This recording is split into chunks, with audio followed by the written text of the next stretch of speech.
फंसे 15 मजदूर जल्द ही लौटेंगे झारखंड, मिली सैलरी। नमस्कार, स्वागत है आपका हमारे चैनल यूएई खबर पर। हमने आपको एक वीडियो काफी पहले दिखाया था हमारे चैनल पर, वो वीडियो अभी भी है, आप उसे जाकर देख सकते हैं, जहां पर 15 मजदूर जो थे झारखंड के वो यूएई में फंस गए थे। ना उन्हें सैलरी मिली थी और उनके पास खाने पीने की बुनियादी चीज़ें भी नहीं थी, वो बहुत परेशान थे। उन्होंने एक वीडियो बनाई और वीडियो सोशल मीडिया पर अपलोड कर दी, जिसके बाद हमने उस वीडियो को बनाया था और आप तक पहुंचाया था।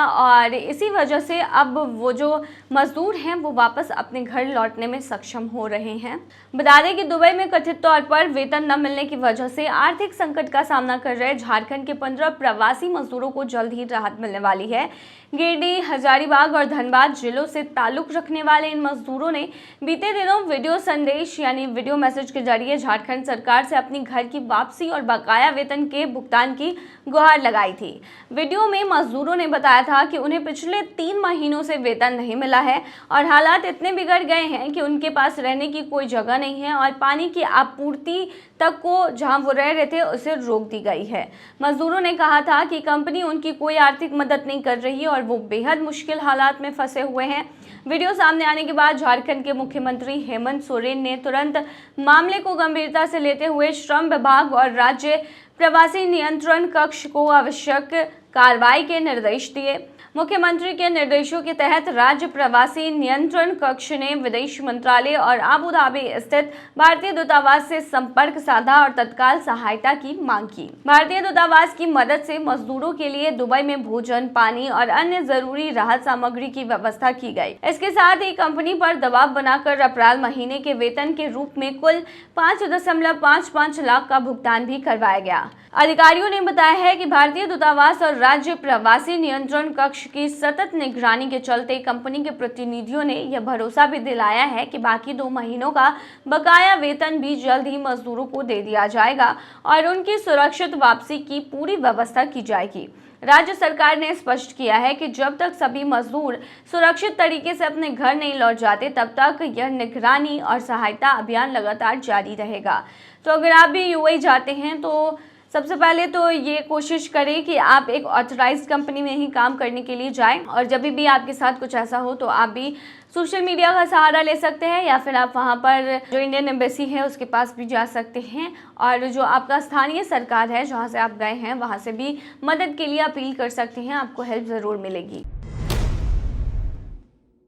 खुशखबरी, यूएई में रहने वाले भारतीय अब बिना भारतीय मोबाइल नंबर के कर सकेंगे यूपीआई ट्रांजैक्शन। बिल्कुल सही सुना आपने। यूएई में रह रहे भारतीय नागरिक अब भारत में यूनिफाइड पेमेंट इंटरफेस यानी कि यूपीआई का इस्तेमाल अपने यूएई मोबाइल नंबर से भी कर सकते हैं। इसके लिए उन्हें अब भारतीय मोबाइल नंबर की जरूरत नहीं पड़ेगी। यह सुविधा फरवरी 2024 में प्रधानमंत्री नरेंद्र मोदी की यूएई यात्रा के दौरान दोनों देशों के बीच हुए एक अहम समझौते के तहत शुरू की गई थी। नियम क्या है तो बता दें कि अब एनआरआई जो भारतीय अनिवासी हैं अपने एनआरई या फिर एनआरओ अकाउंट को यूपीआई से लिंक कर सकते हैं, भले ही उनका नंबर इंटरनेशनल हो। इसके बाद वो भारत में क्यूआर कोड स्कैन करके मोबाइल नंबर डालकर या यूपीआई आईडी के जरिए 24/7 ट्रांजैक्शन जो है वो कर सकते हैं। किन बैंकों ने दी है ये सुविधा तो बता दें कि भारत के कई प्रमुख बैंकों ने ये सुविधा उपलब्ध कराई है, जिसमें state bank of India, HDFC bank, ICICI bank, axis bank, Kotak Mahindra bank, Punjab national bank, yes bank, federal bank, south Indian bank, AU small finance bank और अन्य कई बैंक ने ये सुविधाएं दी हैं। लेकिन उससे पहले अगर आपने अभी तक अरब टाइम्स ऐप को डाउनलोड नहीं किया है तो फटाफट कर लीजिए। बता दें कि डाउनलोड करने के लिए आपको ज़्यादा कुछ करने की ज़रूरत नहीं है। जाना है प्ले स्टोर पर, सर्च करना है अरब टाइम्स ऐप, वहाँ पर आपको ऐप दिख जाएगा, आप उसे डाउनलोड कर सकते हैं। तो डाउनलोड ना कैसे रजिस्ट्रेशन कर सकते हैं आप तो देखिए, एनआरआई ग्राहक अपने बैंक के मोबाइल ऐप या किसी मान्यता प्राप्त डिजिटल पेमेंट ऐप जैसे फोन पे या फिर BHIM के माध्यम से रजिस्ट्रेशन कर सकते हैं।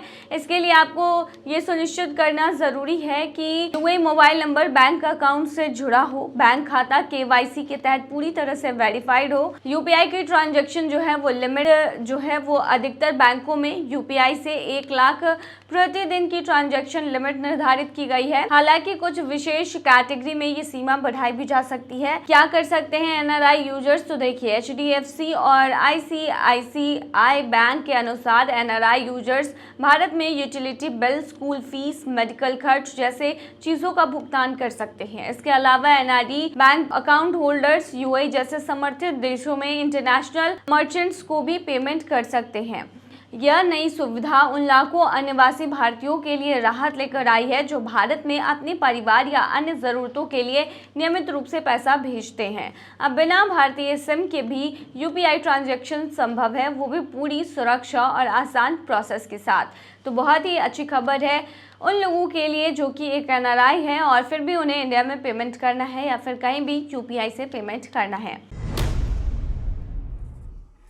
यूएई में पब्लिक प्लेसेस पर स्मोकिंग के क्या रूल्स हैं, क्या आपको फॉलो करने हैं, चलिए इस वीडियो में बताते हैं। दुबई यूएई में सिगरेट, वेप या शीशा पीने को लेकर कानून काफी सख्त है। अगर आप यूएई में हैं तो ये जानना आपके लिए बहुत ही जरूरी है कि कहाँ स्मोकिंग अलाउड है, कहाँ नहीं, ताकि आपको किसी तरह का जुर्माना ना भरना पड़े। अगर आप जहाँ पर अलाउड नहीं है वहाँ पर भी स्मोकिंग करते हुए पाए जाते हैं तो फिर आपके खिलाफ कार्रवाई होगी, यानी कि आपको जुर्माना भरना पड़ेगा। तो कहाँ स्मोकिंग नहीं कर सकते हैं, तो बता दें यूएई में ज्यादातर बंद या इंडोर पब्लिक जगहों पर स्मोकिंग मना है, जैसे shopping malls, movie theatre, hotels और रेस्टोरेंट। सिर्फ स्मोकिंग रूम को छोड़कर ऑफिस और सरकारी बिल्डिंग, मेट्रो, बस, taxi, airport terminal, school, college और यूनिवर्सिटी, हॉस्पिटल, क्लिनिक और स्पोर्ट्स ग्राउंड, मंदिर, मस्जिद और बाकी धार्मिक जगह, पार्क, बीच, पब्लिक प्लेसेस, अगर स्पेशल स्मोकिंग एरिया ना हो तो स्मोकिंग या वेपिंग सिर्फ उन रूमों में अलाउड है जो बंद हो, अलग हो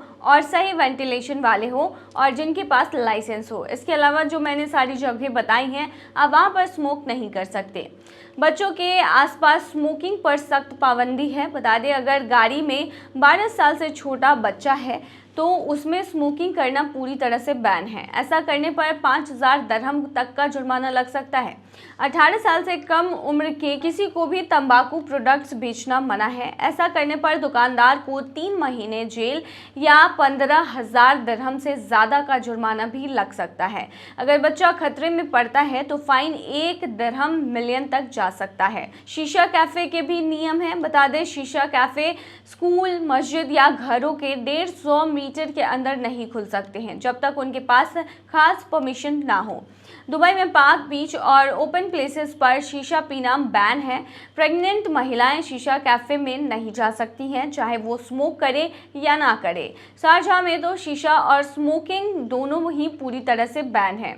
क्या वेपिंग अलाउड है, तो बता दें नहीं। यूएई में वेपिंग को भी नॉर्मल स्मोकिंग की तरह ही ट्रीट किया जाता है। ऑफिस, मॉल, क्लिनिक जैसे बंद जगहों पर वेपिंग मना है। सिर्फ लाइसेंस वाले स्मोकिंग एरिया में ही वेपिंग अलाउड है। कहाँ स्मोकिंग कर सकते हैं, तो बता दें ओपन एरियाज में जैसे कि पार्क या सड़क के किनारे, अगर वहाँ नो स्मोकिंग बोर्ड ना लगा हो।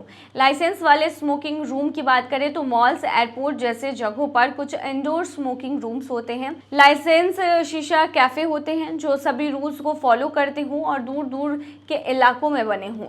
ध्यान दें कि दुबई में प्रेग्नेंट महिलाओं को शीशा कैफे में जाना भी मना है। नो स्मोकिंग ऑफिस पॉलिसी भी बेहद जरूरी है। देखिए यूएई की हेल्थ मिनिस्ट्री चाहती है कि ज़्यादा से ज़्यादा कंपनी और ऑफिस स्मोक फ्री जोन बने।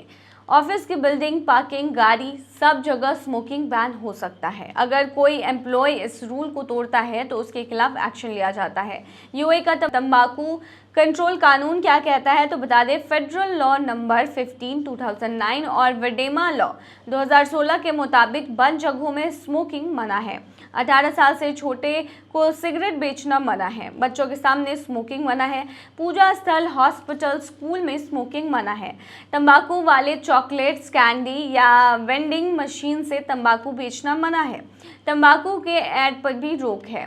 यूएई में स्मोकिंग को लेकर रूल्स बहुत कड़े हैं, खासकर बच्चों और पब्लिक हेल्थ को ध्यान में रखते हुए। अगर आप धूम्रपान करते हैं तो इन नियमों को जानना जरूरी है ताकि आपको जुर्माना ना लगे और आप दूसरों की हेल्थ को भी नुकसान ना पहुंचाए। तो ये थी तमाम जानकारी। बने रहिए ऐसी तमाम खबरों के लिए यूएई खबर पर।